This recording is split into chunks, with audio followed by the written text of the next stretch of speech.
nasa halos 20 bagyo ang posibleng tumama sa bansa ngayong taon. Ang State Weather Bureau may paalala sa mga nakatira sa flood-prone areas. Ang detalye sa agenda report ni Paulo Barcelon. Panahon ng dalhin ng mga kapote, jacket at payong dahil inaasahang papasok na ang mga bagyo ayon sa Pag-asa. Ayon kay Pag-asa Climate Monitoring Chief Annalisa Solis, nasa 13 hanggang 19 na bagyo ang inaasahang tatama ngayong 2025.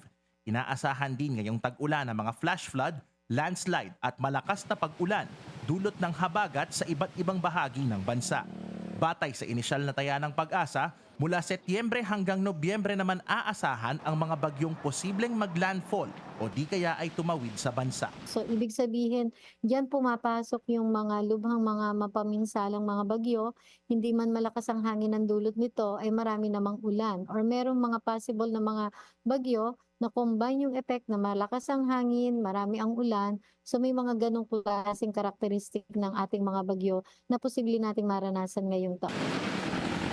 Ayon pa sa Pag-asa, patuloy ang kanilang pakikipag-ugnayan sa mga otoridad, lalo't ang masamang panahon ay inaasahang makaaapekto sa bilis ng ginagawang major construction at rehabilitation projects ng pamahalaan, gaya ng planong EDSA rebuild at ng pagsasaayos ng San Juanico Bridge. For example, nitong mga major government projects natin such as EDSA rehabilitation and then yung San Benito Bridge kasi andyan talaga yung mga possibility, yung mga floodings, flash floods and also yung talaga may mga areas na posibleng maging not passable kung sakali halimbawa nagkaroon tayo ng mga extreme weather events, yung kaakibat nga ng bagyo, kasama na yung malakas na hangin, maraming ulan or yung pong enhanced habagat.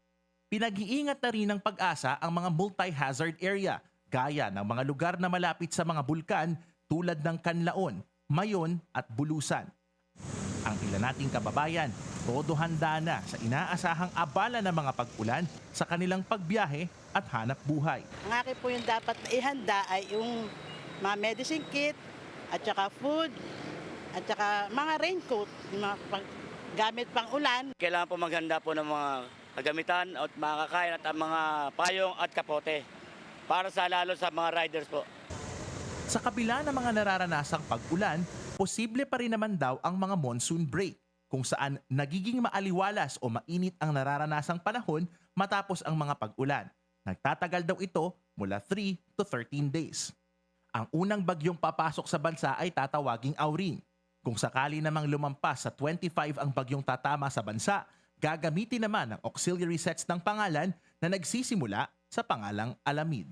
Para sa agenda, Paulo Barcelon, Billionario News Channel.